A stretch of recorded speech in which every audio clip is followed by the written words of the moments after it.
Goeiedag kiekers, over een klein maandje is het zover. De derde editie van Gulkes Lakeside Music Night. We nemen u in een 5-tal afleveringen mee, voor en achter de schermen. Vanavond doen we dat met 2 maestro's, maar ook 2 winnaars. Bart Smeets en Hans Reinders.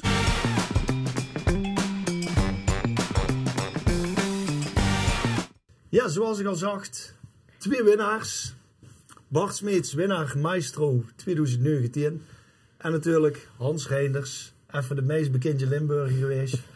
Op 8 juli tenminste. Ik heb hem ontzettend veel op de radio gehuurd en uiteraard ook gezien bij de intocht.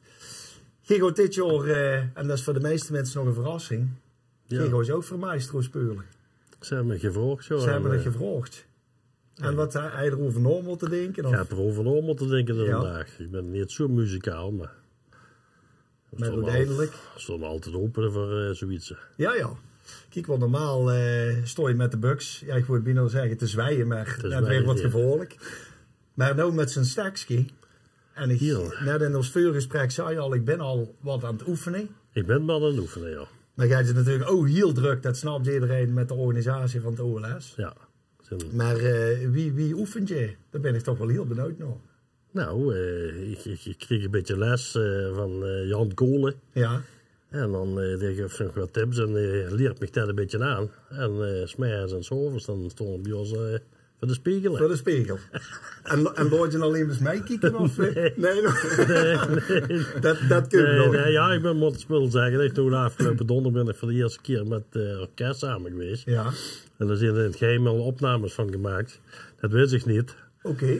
En die cirkelen ook wel een klein beetje rond. Dus, en die hebben alles teruggekeken? Ja, die heb ik alles teruggekeken en zo. En waar je tevreden? Of?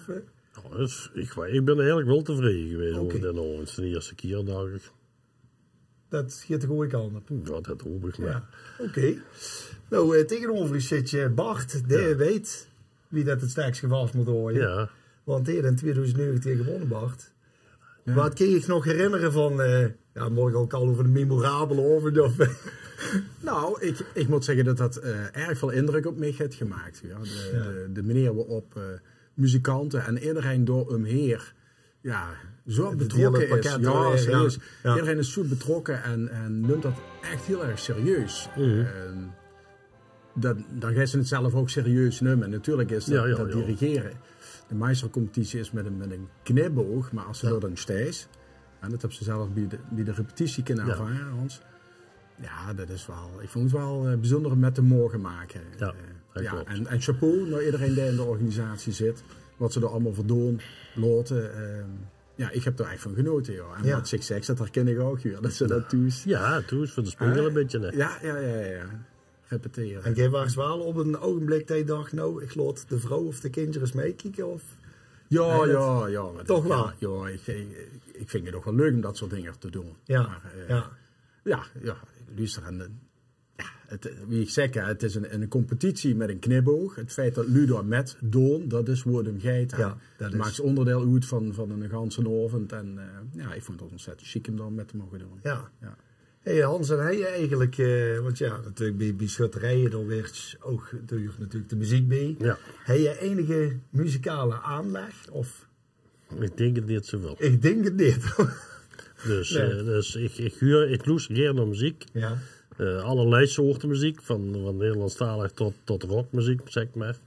Of Tiroler muziek vind ik ook goed. Ik vind alles goed eigenlijk, maar gevoel, weet ik niet. Nee. Dan moeten de mensen voor komen kijken. Dan moeten de mensen voor komen kijken, ja. En had je de muziekstukken die je dan huurt, dan denk je van Ja, dat zijn schoon stukken, vind ik. Zijn schoon stukken, ja. Dat zijn hartstikke schoon stukken, ja. Dus ik kost ze allebei, dus... dat is wel fijn. Maar verder ook niet. Nee. Als ik wel alleen maar van loesteren. Ja. Dus, Bart, weet je nog wat je had je moeten dirigeren? Jazeker. Soldaat van Oranje. Ja. Pink Panther. Ja. A Land of Hope and Glory. Okay. Met het koor.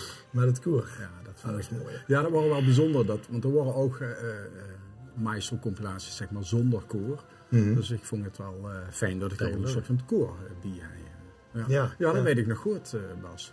En weet je ook nog wat waar je eigenlijk het lastigste vond in de...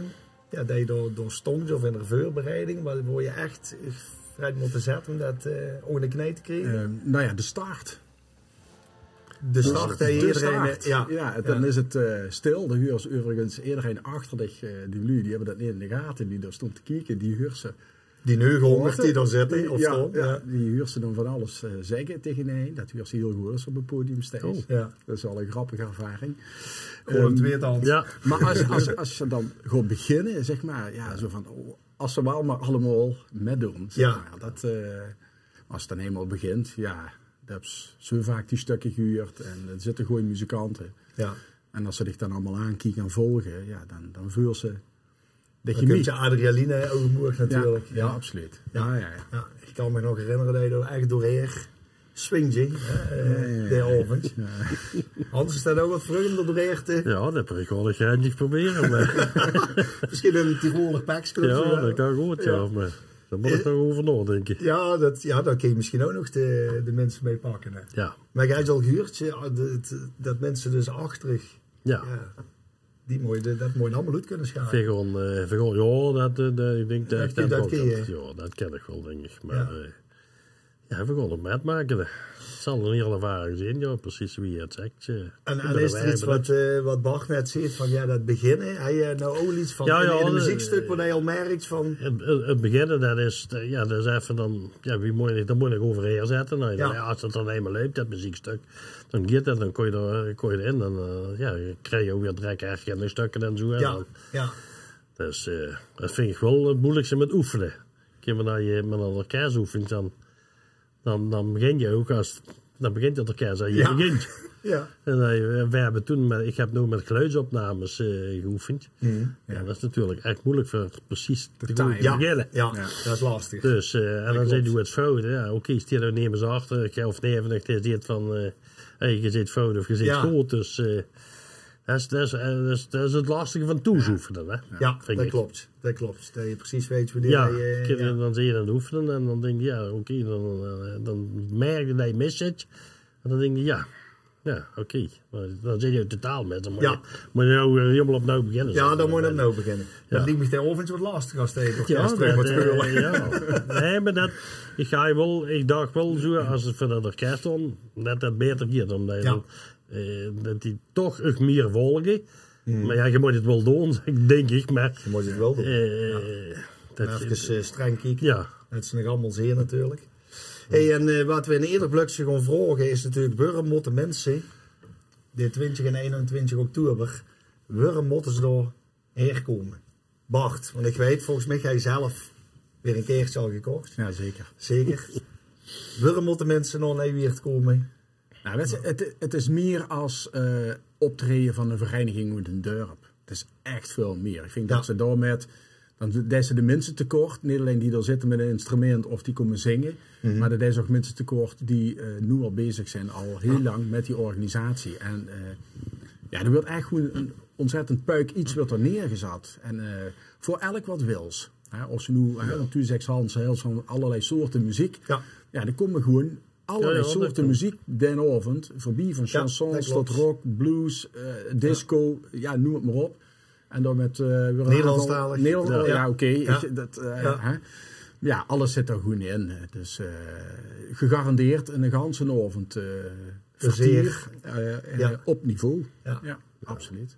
Hans, behalve dat ze natuurlijk naar Ugg moeten komen kijken. Moeten ze zeker komen kijken. Ja, dat bedoel ik. En waarom moeten de mensen nog meer een keertje kopen? Ik moet zeggen, ik heb heel goede dingen gehoord van Gulkes de Lakeside Night. Ik heb dat nog nooit gezien. Omdat ik heel druk ben, Soversdek. En dan heb ik eigenlijk andere dingen te doen. Maar ik ben van tevoren ook bij de Night of the Proms. En dat is al heel lang geleden. Ja. Dat heb ik natuurlijk wel gezien. Dat is ongeveer om ze gezien. Ja. En ook wat ik nou huur van die verhalen. En ik heb natuurlijk ook stukjes teruggekeken. Ja, dat is geweldig in over. Ja. Dat je gewoon spijt van kreeg. Dat ik nog niet meer tijd heb gemaakt toen. Kijk. Maar dat merk je nou al. Maar je hebt dan bepaalde keuzes. En dan je doet dan wat een competitieverband. En dan is dat moeilijker voor de tijd van vrij te maken. Dat snap ik. En ik zeg, ik kreeg er nu al spijt van dat ik dat toen niet heb gedaan. Maar de zin is geweldig in over. Dat weet ik heel zeker. En dat moeten de mensen natuurlijk nou niet hebben. Nee. Spijt ervan dat ze ook niet gezien hebben. Of die oude maestro's. Dus er zijn in ieder geval nog zeker kaarten te koop voor vrijdag 20 en zaterdag 21 oktober. Hier komt de 21ste. Hier komt je 21ste. Dan misschien dat de keertje van de 21ste nog in één keer moet. Ja, dat hebben we nog. Goed Hans, heel veel succes met oefenen voor de Spelen. Ja. En natuurlijk ook steeds over zelf. En Bart, je hebt zeker in het publiek zitten. Zeker. En fijn dat je hier bent. Dank je wel allebei. Graag gedaan. En succes. Ja, dank je.